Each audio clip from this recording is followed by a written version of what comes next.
Obrigado porque o Senhor é tão maravilhoso. E nós temos, Senhor, princípios poderosos na Tua palavra que nos ajudam a entender Tua vontade, a ler as placas que o Senhor tem colocado diante de nós, não ignorando cada sinal que o Espírito Santo nos dá. Nos ajude, Senhor, a entender Tua vontade, para que possamos viver no centro da Tua vontade. Tempos confusos, Senhor, tempos de não saber exatamente o que fazer, que o Senhor nos dê direção. Espírito Santo, fala ao nosso coração, pedimos a Tua bênção, ser conosco, Pai. Nós oramos, pedimos o Teu favor em nome de Jesus. O que fazer quando não se sabe o que fazer? Existem momentos em nossa vida que ficamos sem entender o que está acontecendo, sem direção, qual é o próximo passo que eu vou dar. Precisamos recomeçar alguma coisa, mas não sabemos por onde ou para que direção tomar. O que é que a gente vai fazer? Eu estou num momento difícil, que eu não estou sabendo direito o que é que eu devo fazer agora. Eu quero situar você nesse texto aqui. Só colocar você no entendimento do que está acontecendo aqui. Davi serviu Saul muitos anos da sua vida. Davi derrotou Golias, Davi já tinha vencido o gigante, Davi estava na casa de Saul, para servir o povo de Israel, mas Saul ficou enciumado, porque as mulheres cantavam, Saul matou milhares, mas Davi matou seus 10 milhares. E quando Saul ouviu, disse, atribuiu a Davi 10 milhares e a mim só milhares. Começou a ficar com ciúmes. E começou a perseguir Davi. Saul tentou matar Davi com a sua lança, e Davi fugiu, se esquivou da lança. Davi devia lutar com Gifu. Se esquivou da lança, por diversas vezes Saul tentou matá-lo. Se esquivou da lança e fugiu, e o rei ficava bravo. Depois de um tempo, Davi voltava para o palácio de novo, mas nesse tempo, sabe o que aconteceu nos capítulos anteriores? Davi disse a Jonatas, que era amigo dele, filho de Saul, olha, veja lá se o seu pai ainda está bravo comigo, veja o que está acontecendo, e me dê um sinal. Se eu ficar aqui, seu pai uma hora vai me matar. Mas veja se ele está bom comigo. E Jonatas vai, e quando verifica, Saul ficou tão bravo, por ele ter liberado Davi para viajar, que tentou matar o próprio filho. Pense o que pode fazer um homem dominado pelo orgulho. Um homem dominado pelo orgulho pode fazer coisas terríveis. Tentou matar seu próprio filho. Cuidado com orgulho no seu coração. Saul tentou matar o próprio filho. Jonatas se esquiva da lança do pai, porque ele tentou justificar Davi. E ele sai então da presença do seu pai e vai lá e dá o sinal que Davi precisava. Quando ele deu o sinal e Davi, ele manda o moço ir embora depois que ele lança a flecha. Davi vem e Jonatas diz, olha, meu pai realmente está bravo com você, pode ir, mas faz uma aliança comigo, porque você vai ser generoso para com a minha geração, os meus filhos. E Davi também conversou com ele e combinaram isso. E Jonatas abraçou Davi e eles choraram porque eram muito amigos. Como diz em Provérbios 18, 24, há amigo mais chegado do que irmão. Se abraçaram, choraram, porque sabiam que iam demorar muito tempo para se reencontrarem. Se reencontrasse ainda. E Davi seguiu o seu caminho. Aí Davi vai até Aques, um rei lá no território dos filisteus. Quando Davi chega lá, Davi primeiro passa em Nobe e vê Aimeleque, o sacerdote. E quando ele conversa com o sacerdote, ele diz, olha, eu estou em uma mensagem, em uma tarefa que o rei me passou, e eu preciso de comida e de uma espada. Olha o que Aimeleque fala, o sacerdote. Eu só tenho uma espada aqui, que é a espada de Golias. Aí Davi diz, não tem outra melhor. Davi pega aquela espada. Escute, os desafios que você vence, as lutas que você vence, elas servem para te fortalecer e para te dar armas para o futuro. Cada luta que você vence te fortalece e te equipa de alguma coisa para você vencer outras batalhas no futuro. Amém? Davi pega aquela espada e Davi vai para o território dos filisteus. E quando ele chega, quando Aques vê Davi, ele diz, quem é esse? Não é Davi? Aquele que é o rei de Israel? Não havia sido ainda ungido o rei de Israel. Havia sido ungido, mas não havia sido empossado. Aí quando Davi percebe o perigo, Davi, irmãos, era muito esperto. Davi começou a babar, e Davi se fez de louco. No capítulo 21 você vai ler isso.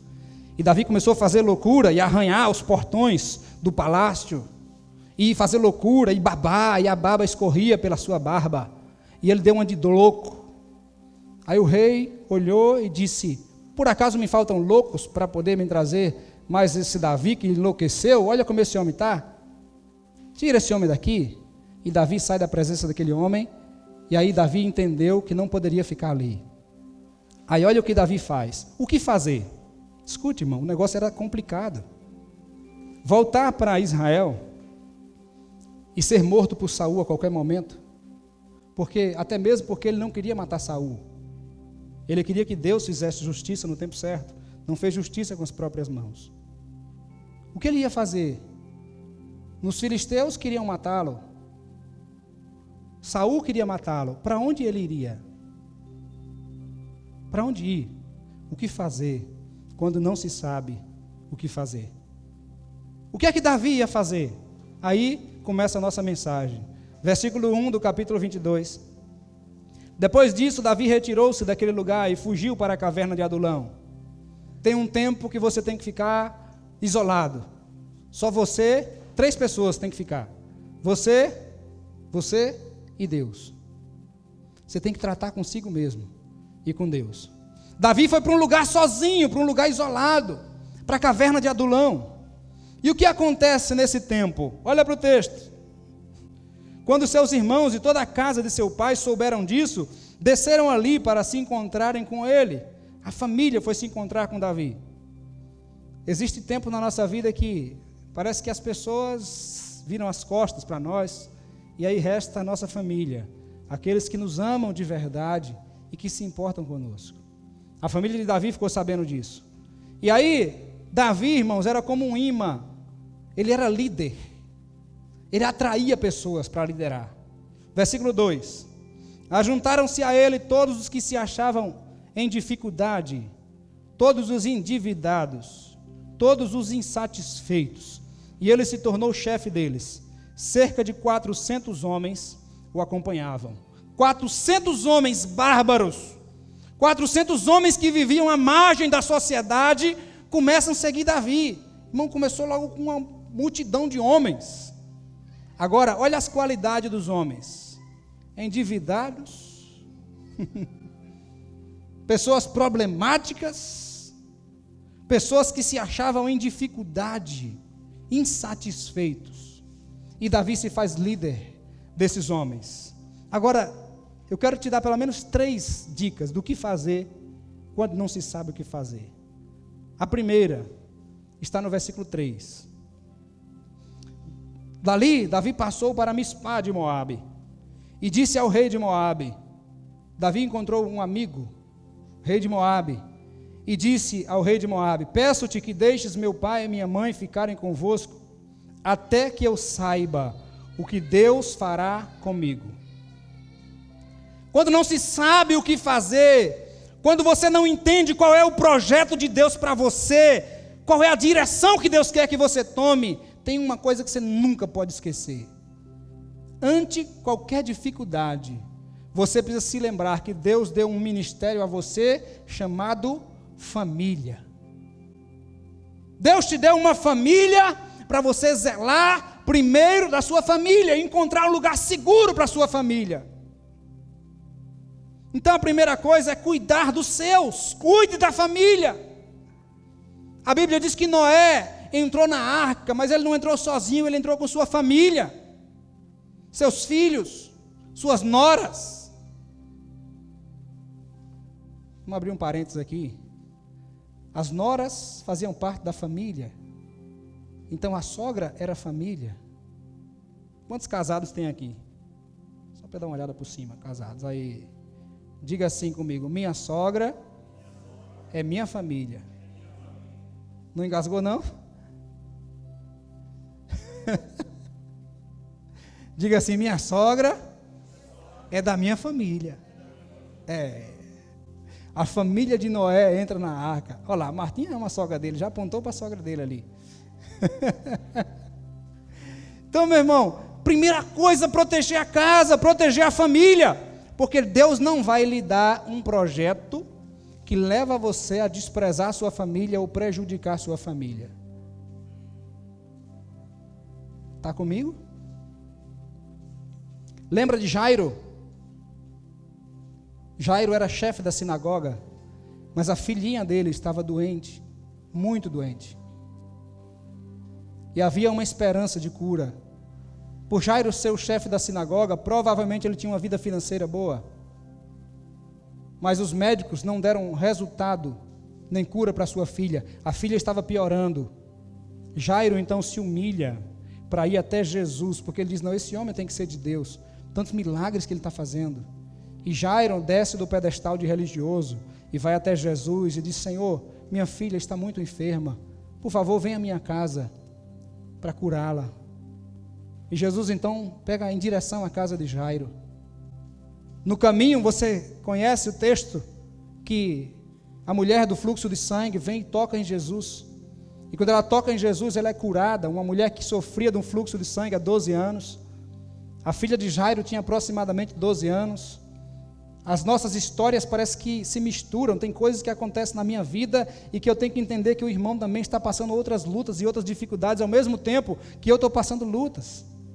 Aí Jairo está esperando ali, Jesus parou para conversar com aquela mulher que tinha tocado nele, porque dele tinha saído o poder, e Jesus disse, quem me tocou? Os discípulos dizem, Senhor, a multidão te aperta, e como o Senhor disse, quem me tocou? Jesus disse, não, alguém me tocou de um jeito diferente, porque nem todo mundo que está na igreja vai usufruir daquilo que Deus está fazendo, nem todo mundo que está envolvido, ou no meio onde Deus opera, está sendo tocado pelo Senhor.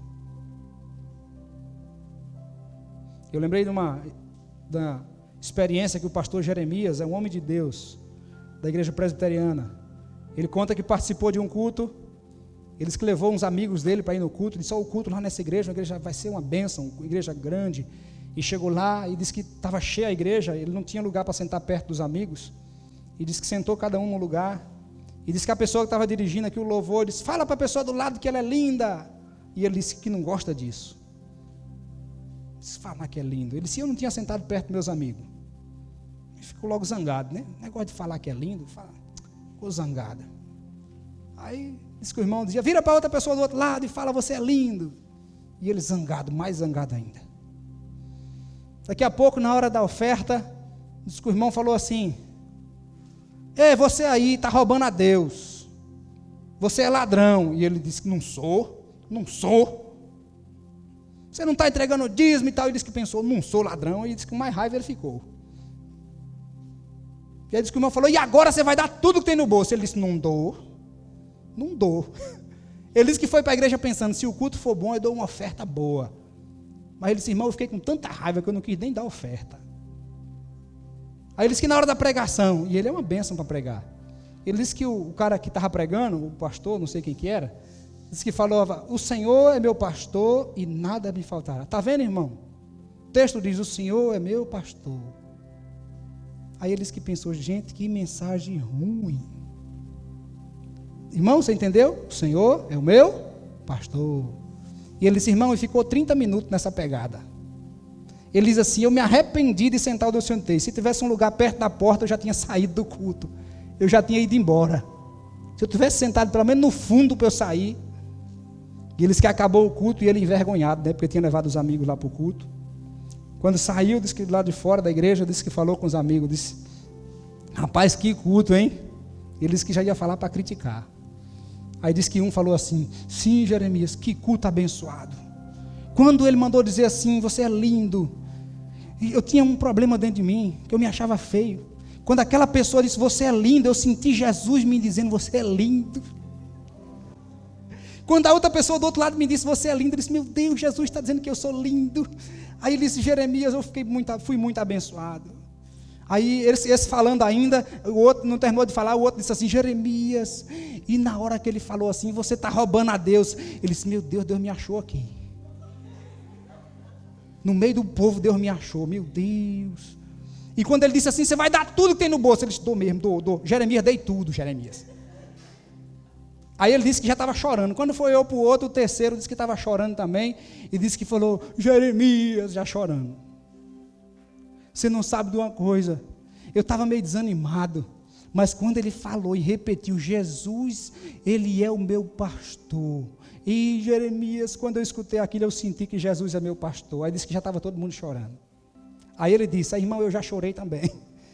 Porque ele disse assim, meu Deus, a água da vida foi derramada do meu lado e eu não aproveitei. Ele disse, a partir de hoje, todo culto que eu tiver, eu vou aproveitar o que o Senhor tem para mim. Sem julgar quem está pregando, sem julgar quem está cantando, eu vou estar aberto para o Senhor fazer o que quiser na minha vida. A mulher do fluxo de sangue recebeu, porque ela soube valorizar quem estava passando ali. Ela toca nas vestes de Jesus, e quantos tocaram em Jesus e não receberam nada? Jairo, preocupado com a sua família. Aí alguém chega, a voz da multidão, às vezes quer parar você, e disse assim, ei, não incomode mais o mestre, tua filha morreu. Aí ele desanima, quando ele baixa a cabeça. Jesus não deixou a dúvida entrar em seu coração. Jesus já disse logo, não temas, creia somente. Aí Jairo dá uma levantada de novo. Tem gente na nossa vida que vai tentar nos colocar para baixo, mas o Senhor Jesus vai usar pessoas para dizer assim, ei, não desanima, não desanima, levanta a cabeça, creia somente, que eu vou fazer na sua vida o que eu pretendo fazer. E aí Jairo leva Jesus até sua casa. Quando chega lá, o Senhor Jesus cura a menina. Irmãos, eu creio que Deus quer tirar a gente dessa cultura e trazer para a cultura da palavra. Você vai ver por vezes que Jesus usava a linguagem dos seus antepassados. Aí Jesus vem para a menina e diz, Talita cumi. Por que Jesus não falou em grego, já que ele estava no meio das pessoas que falavam em grego? Jesus estava falando na língua dos seus antepassados, que significa, menina, eu te ordeno, levanta. E a menina é ressuscitada na hora. O que é que Davi faz, irmão, nesse texto? Davi diz, eu não sei para onde vou, mas eu vou guerrear, e eu preciso encontrar um lugar para minha família ficar. E ele vai até o rei de Moabe e diz assim, ei, meu amigo, eu preciso da sua ajuda, fique com a minha família, até que eu saiba o que Deus fará de mim. Primeira coisa, querido, quando não se sabe o que fazer, pense primeiro, é lógico o seu relacionamento com Deus, mas priorize cuidar da sua família. Deus não vai ter um projeto para você que exclua a sua família da sua vida. Amém? Davi vai e diz assim, olha, cuida do meu pai e da minha mãe, até que eu saiba o que o Senhor fará de mim. Quer um exemplo mais forte do que esse? O Senhor Jesus na cruz. Tempos difíceis, nós contamos com amigos que possam nos ajudar a cuidar da nossa família. Jesus na cruz do Calvário, e quando seu pai terreno morreu, José, ele como primogênito assumiu a liderança do lar. E Jesus agora estava morrendo na cruz e sabia que ia ressuscitar, mas que ele ia subir ao céu. Jesus olha para Maria e diz assim, mulher, eis aí o teu filho, para João. A pessoa que Jesus mais tinha proximidade e mais confiava era João. E aí Jesus olha para João e diz, ei, eis aí a tua mãe. Fala para Maria, eis aí o teu filho. E a Bíblia diz que quando ele falou isso, a Bíblia diz, a partir daquele dia João a recebeu em sua casa. Jesus, irmão, ia subir para o céu, mas Jesus se preocupou com a sua família. Quando não se sabe o que fazer, você precisa ter cuidado de primeiro estar cuidando dos seus, da sua casa. Primeira coisa, e Davi fez isso. Eu vou para a guerra, eu tenho 400 homens comigo, eu vou ver o que é que Deus vai fazer, mas eu preciso que a minha família esteja segura. Segunda coisa, o que fazer quando não se sabe o que fazer? Segunda coisa, lembre-se que Deus tem um propósito. Sabe, irmão? Sabe de que Davi lembrou? Muitos anos atrás, Samuel foi na casa do meu pai, pegou um chifre cheio de óleo e me ungiu rei. Então eu sei que eu estou passando um momento difícil, mas eu sei que o projeto de Deus não caiu por terra. Ele me ungiu rei e eu ainda não assumi o trono. Eu vou ficar de pé até o dia que o Senhor me coloque no lugar que Ele tem para mim. Davi não está desesperado. Davi não sabia o que fazer naquela hora, mas ele disse assim para o rei de Moabe: por favor, cuide da minha família, até que eu saiba o que o Senhor fará de mim. Ou seja, Deus tem um propósito. Está difícil agora, Saul quer me matar, se eu for para os filisteus eles querem me matar, eu não sei para onde ir, mas fica com a minha família, até que eu saiba o que Deus vai fazer comigo, porque eu sei que Ele vai fazer alguma coisa na minha vida. Eu sei que Deus tem um propósito, eu sei que Ele vai fazer alguma coisa, eu sei que Ele vai cuidar de mim, eu sei que Deus não me abandonou, embora eu esteja sendo perseguido duramente. Eu sei que Deus não me abandonou, e eu sei que Ele vai fazer alguma coisa na minha vida. Irmão, eu me empolgo com isso. Olha essa frase de Davi: cuida aqui dos meus pais, até que eu saiba. Ele não está dizendo assim, eu não sei o que vou fazer, vou sumir no mundo. Não. Eu quero, até eu descobrir o que Deus vai fazer comigo, cuide da minha família, porque Deus ainda vai me mostrar o que é que Ele vai fazer. Eu sei que Deus tem um plano. Quando eu enfrentei um gigante 3 vezes maior do que eu, o Senhor estava comigo. Quando eu estava no campo e que eu enfrentava o urso e o leão, o Senhor estava comigo, e Ele me deu vitória diante do leão, diante do urso, diante do filisteu. Não foi para deixar eu morrer nas mãos de Saul, não foi para deixar eu morrer na mão dos filisteus. Ele tem algum propósito. Eu fui ungido e eu ainda não assumi a posição que o Senhor tem para mim.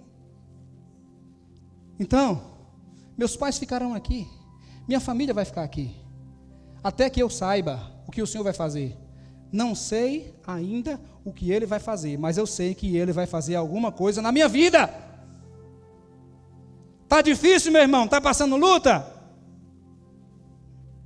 Saiba que antes das coisas se ajeitarem, primeiro fica pior. Pode ser que piore um pouco mais, irmão. Tem espinha aí na cadeira? Pode ser que piore um pouco mais. Misericórdia, pastor, piorar mais do que o que eu estou passando. Pode ser que piore um pouco mais. Davi, irmãos, sendo odiado por todo mundo, todos os lados. E agora? O que fazer quando não se sabe o que fazer? Davi precisava lembrar do que Deus já tinha feito por ele. Ei, lembra do que Deus já fez por você? Você vivia num mundo entregue ao pecado, e o Senhor te protegeu, te livrou até hoje. Saiba de uma coisa: Deus já fez tanta coisa na tua vida, Deus já livrou você de morrer. Se você pudesse ver no mundo espiritual um filme da tua vida, quantas vezes o Senhor já enviou anjos para guardar sua vida? Deus já investiu muito em você para te abandonar agora. Ele não vai te abandonar, porque Ele já investiu muito em você. Ele já investiu muito na tua vida. Você é valioso para Ele. Tudo o que você já passou e está passando é uma escola. Ele está trabalhando em você, preparando você para assumir o lugar que Ele tem para você. Davi, você tem um trono para sentar, mas antes de sentar nesse trono, eu vou provar você. Davi não estava desesperado. Davi diz assim: Senhor, o que é que eu vou fazer? Mas até que eu saiba, eu sei que o Senhor vai fazer alguma coisa. Agora, Senhor, eu sei que o Senhor vai fazer algo. Por isso eu gostei dessa frase muito: até que eu saiba o que o Senhor fará comigo. Faz aquilo lá que você não gosta de fazer e que o pastor fica pedindo para você fazer. Fala para o irmão assim: Deus tem um negócio para fazer contigo. Fala para alguém aí. Deus tem um negócio para fazer contigo. O texto diz assim: até que eu saiba o que o Senhor fará de mim. Segura que é tua. Então, irmão, não está tudo perdido não. Está difícil, mas não está tudo perdido não. Porque o Senhor ainda tem plano na tua vida. Ele não deixa a obra pela metade. Deus está cuidando de você, Deus está ministrando a tua vida. Muita coisa pode estar doendo, mas Ele diz assim: eu estou tratando contigo. Eu quero te preparar para quando você assumir o lugar que eu tenho para você. Obrigado. Você não venha ser uma pessoa fraca. Eu quero forjar um caráter firme em você, para quando você estar num lugar de autoridade, você continuar humilde, não se corromper. Eu vou tratar contigo, Davi. Eu vou tratar contigo. Deus está falando com você, meu filho, minha filha. Eu tenho um propósito para você e ele ainda não se cumpriu. Eu sei, ele diz, os planos que tenho para vós, planos de paz e de prosperidade, não de mal. Ele tem plano. Talvez você não entenda o que está acontecendo agora, mas ele diz assim, eu tenho um propósito na sua vida, porque eu não gerei filhos para a perdição, eu não gerei filhos para viver no mundo vagando, eu gerei filhos para cumprir um propósito. Esse propósito não se cumpriu ainda? Lembre-se de que ele já investiu muito em você, e ele não vai deixar você agora. Aquele que começou a boa obra em mim, há de completá-la. Amém?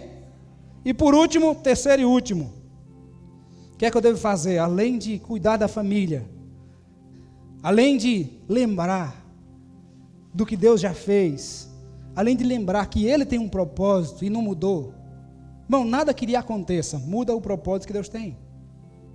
Ele continua tendo o propósito para a sua vida. Aconteceu coisa terrível, pastor, na minha vida. Aconteceu? Pois sabia que o propósito dele continua? O lugar que Deus tem reservado para colocar você, ele não mudou por causa das coisas que lhe aconteceram. Lembre-se que ele tem um propósito. Ele já fez você vencer tanto urso, tanto leão e tanto gigante, que ele diz assim, eu tenho mais para fazer na tua vida ainda. Segura firme, porque eu ainda tenho coisa para fazer na tua vida. Por último, busque entender o propósito que Deus tem para você. Busque entender. Além de priorizar a família diante de qualquer situação que você não saiba o que fazer. Além de lembrar que Deus tem um propósito ainda para a sua vida, independente do que aconteceu. Você vai buscar entender esse propósito.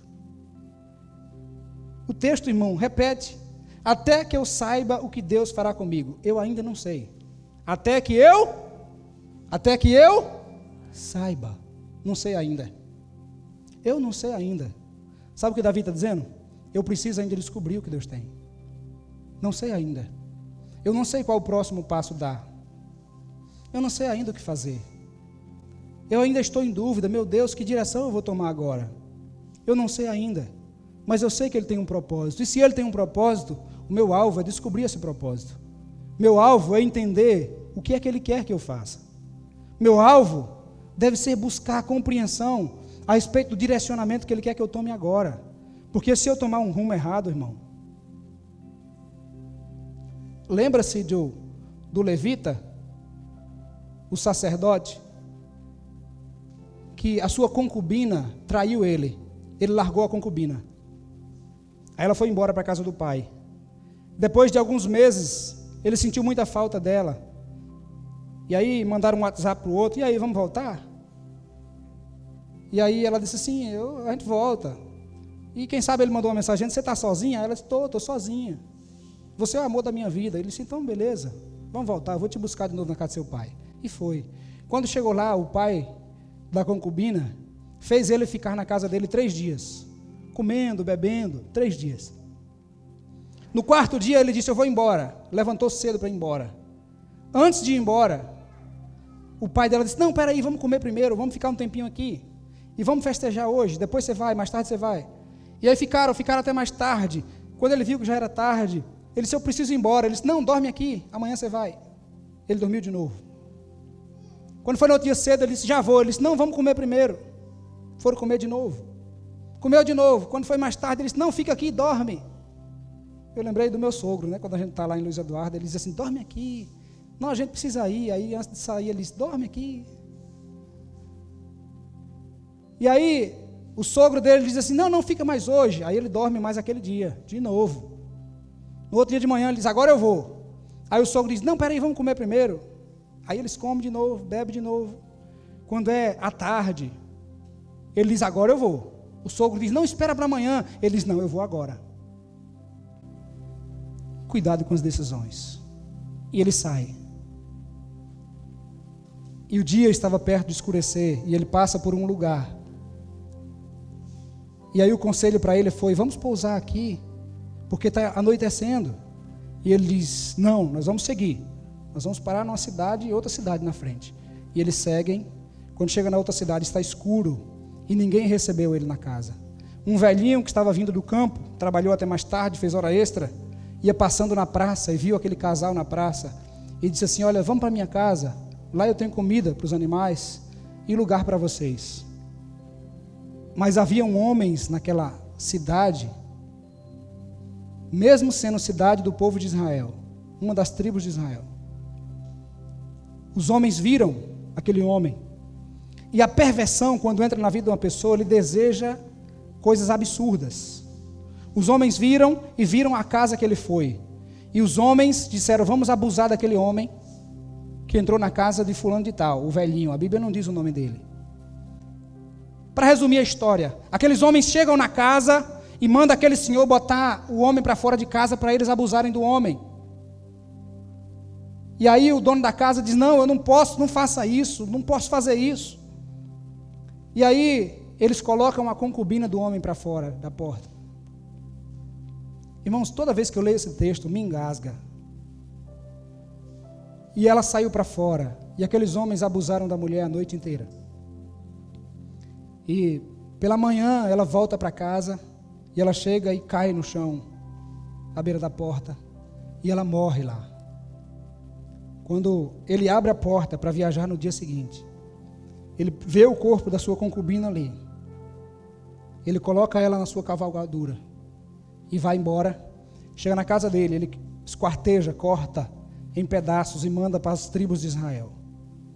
E as tribos de Israel se juntam para vir destruir aquela cidade. Eu não me lembro o número, mas mais de 50 mil pessoas morrem por causa dessa atitude. Uma decisão errada pode trazer uma desgraça na tua vida. Existem momentos que você precisa de uma direção de Deus. E Jesus diz assim: fique em Jerusalém, até que do alto sejais revestidos de poder. Sem a minha presença, vocês não sabem para onde ir. Mas quando a minha presença vier sobre vocês, Ele vai te dar direção. O que fazer quando não se sabe o que fazer? Versículo 4 e 5. Você pode ficar de pé?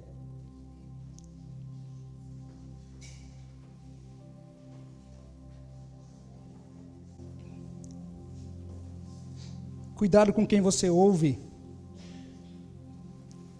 para entender o propósito de Deus. Cuidado, muito cuidado. Olha o versículo 4. E ele os deixou com o rei de Moabe, e eles ficaram ali durante o tempo que Davi esteve na fortaleza. Davi estava numa fortaleza, mas se Saul viesse com os soldados de Israel, aquela fortaleza seria despedaçada. Aí olha o profeta. Versículo 5. Então o profeta Gade disse a Davi: não fiques na fortaleza, sai e vai para a terra de Judá. Então Davi saiu e foi para o bosque de Herete. Cuidado a quem você dá ouvidos. Davi ouviu o profeta que devia sair. Davi era um homem que consultava a Deus para toda decisão que ele tomava. Davi, quando tinha que tomar uma decisão, costumeiramente ele fazia isso. Traz lá o colete sacerdotal, vestia o colete, oferecia sacrifício e perguntava: Senhor, devo ir? O Senhor vai me dar vitória? Ele não fazia uma pergunta só. Ouça a mensagem de quarta-feira, se você não ouviu. Davi não era um homem que fazia uma pergunta só. Ele ia além, ele consultava a Deus para saber o que Deus queria. Então, irmão, além de cuidar e se preocupar primeiro com a sua família, além de lembrar que Deus ainda tem um propósito e um plano para você, você tem que buscar entender esse plano. Em tempos confusos, busque a Deus com todo o seu coração. Busque o Senhor com todo o seu coração. E você vai ter direção dEle. Ele vai guiar você. Ele vai orientar você. Amém? Vamos orar? Pai, nós te agradecemos. Obrigado pela tua palavra, obrigado pelos teus princípios tão claros a nós. Obrigado porque os teus filhos, Senhor, estão aqui para ouvir essa mensagem, e essa palavra era para nós, era para mim, era para os teus filhos que estão aqui. Essa palavra era para quem está ouvindo em casa agora, para quem vai ouvir essa ministração depois. Não será por acaso que essa mensagem vai chegar até algumas pessoas. Pai, em nome de Jesus, Que o Senhor dê direção ao nosso coração. Que nós não venhamos tomar a decisão pelas nossas emoções. Que nós não venhamos tomar decisões por conselhos de pessoas erradas. Que nós venhamos tomar decisões baseadas na orientação e na direção do Senhor. Abençoe-nos, Pai, ser conosco. Espírito Santo, ministra no nosso coração, para que possamos agir debaixo de uma palavra do Senhor, de um direcionamento do Senhor, para que possamos assumir o lugar que o Senhor tem preparado para nós. E quando chegarmos lá, Senhor, toda rota de sofrimento sirva de ensinamento para que o nosso coração permaneça humilde na presença do Senhor. Nós te agradecemos, oramos e te louvamos no nome do Senhor Jesus. Amém. Glória a Deus. Deus te abençoe. Que você tenha uma semana muito abençoada. Que a graça do Senhor Jesus esteja sobre você. Que as doces consolações do Espírito Santo sejam sobre o seu coração. Que o Espírito do Senhor guie você pela boa, agradável e perfeita vontade de Deus, em nome de Jesus.